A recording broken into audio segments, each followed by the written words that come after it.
Hello student, Kiran history classes में आप लोग का स्वागत है। English literature practice set which of the पहला क्वेश्चन है, which of the following is a medieval form is short comic और satiric tale in verse dealing realistically delighting in the ribald and the absence. Ribald में अश्लीलता होता है, absence में अश्लीलता होता है। तो option A ballad, B parable, C fabliau, D fable. Which of the following is a medieval form? A short comic or satiric tale in verse dealing realistically delighting in the ribald and the absence? Answer हमारा होगा C fable. Ballad हमारा ballad is a short poem और song narrating a popular tale. Parable मतलब moral teacher, moral lesson. Fable is a short story in which animals, birds, and insects appear and talk and behave like a human being. Question number 2. The first tragedy written in English is.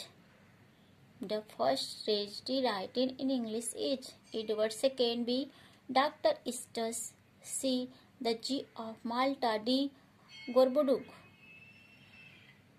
Answer हमारा हो जाएगा D गोरबुडुक। Question number 3.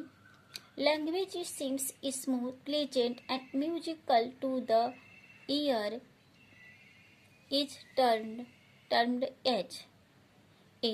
Euphony, cacophony, melody, D. harmony. Question: language seems smooth, pleasant, and musical to the ear is termed as. Answer हमारा हो जाएगा ए यूफोनी। Cacophony मतलब होता है harsh sound, melody मतलब राग, हार्मोनी मतलब सद्भाव। Question number 4. A standard sonnet is poem of dot lines. A 14, B 12, 6 16, D none of these. तो a standard sonnet is a poem of 40 lines. Question number 5. The term campus novel is associated with Graham Greene, B. William Golding, C. Margaret Grable, D. Kingsley Amis. The term campus novel is associated with D. Kingsley Amis. The soul of tragedy. Question 6. The soul of tragedy according to Aristotle is. The soul of tragedy according to Aristotle is A. character, B. plot, C. diction, D. spectacle. Answer हमारा हो जाएगा B plot. Question number 7. The literary art of diminishing a subject by making it ridiculous and evoking towards it the attitudes of amusement and scorn is called. The literary art of diminishing a subject by making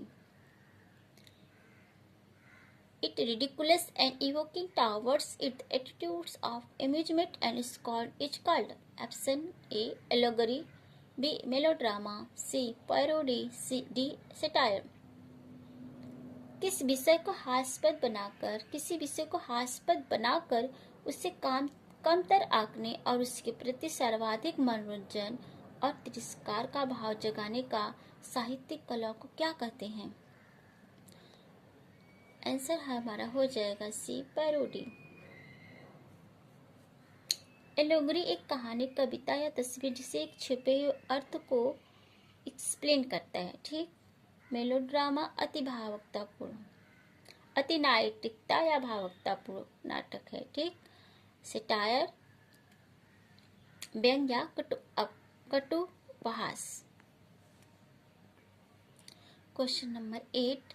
Which of the following pairs is mismatched with reference to masculine feminine gender sequence? A. Bew Bill, D. Lad Lass, D. C. Hut Row, D. Al Ferrier.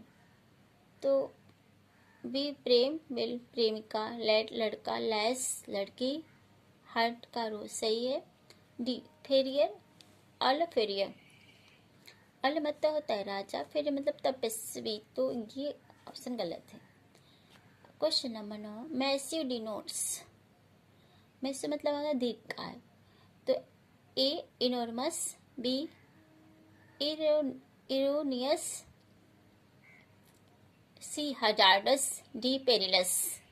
तो answer हमारा हो जाएगा ए hazardous मतलब खतरनाक, erroneous मतलब मिथ्या, perilous मतलब जोखिम।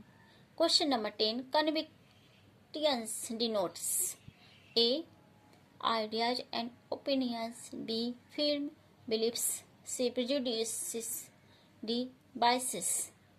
आंसर होगा हमारा बी firm beliefs। prejudices मतलब पूर्वाग्रह, biases मतलब पक्षपात। Question number 11, timid denotes A courteous, B shy, C clever, D dull। तो timid का सिनोनिम हो जाएगा C B shy। कॉर्जियस मतलब साहस, क्लीवर मतलब चालाक, डल मतलब नीरस। Question number 12, stubborn denotes observant, B obnoxious, C obstinate, D corpulent. Answer होगा हमारा सी ऑब्स्टिनेट। ऑब्जर्वेंट मतलब तेज नजर, कॉर्पुलेंट मोटा, ऑब्नोक्सियस मतलब अप्रिय। Question number 13, provocative denotes exciting desire, B infuriating, C pitiable, D creating frustration। Question provocative denotes मतलब B infuriating, exciting desire मतलब रोमांचक इच्छा, pitiable मतलब मासूम, creating frustration मतलब निराशा पैदा करना। Select the word opposite in meaning in the given word to the given word। dominate, dominate मतलब हावी होना, A surrender, B prevail, C dictate, D command। तो आंसर हमारा हो जाएगा ए अपोजिट पूछा है तो सब सरेंडर होगा। प्रिवेल मतलब प्रबल होना, डिक्टेट मतलब हुक्म, कॉमन मतलब नियंत्रण या आज्ञा। क्वेश्चन नंबर 50, स्केंडर अव्यय करना, frivol, dissipate, hoard, expend. Answer हमारा होगा C. Question number 17, the aim and object dot their scheme is not clear. The aim and object their scheme are is not clear, at, of, about, in. तो the aim and object of their scheme is not clear। Question number 17, the dictionary a language describes uses, A about, B of, C in, D with। तो the dictionary of a language describes uses। Thanks watching for video। Please like and subscribe this channel।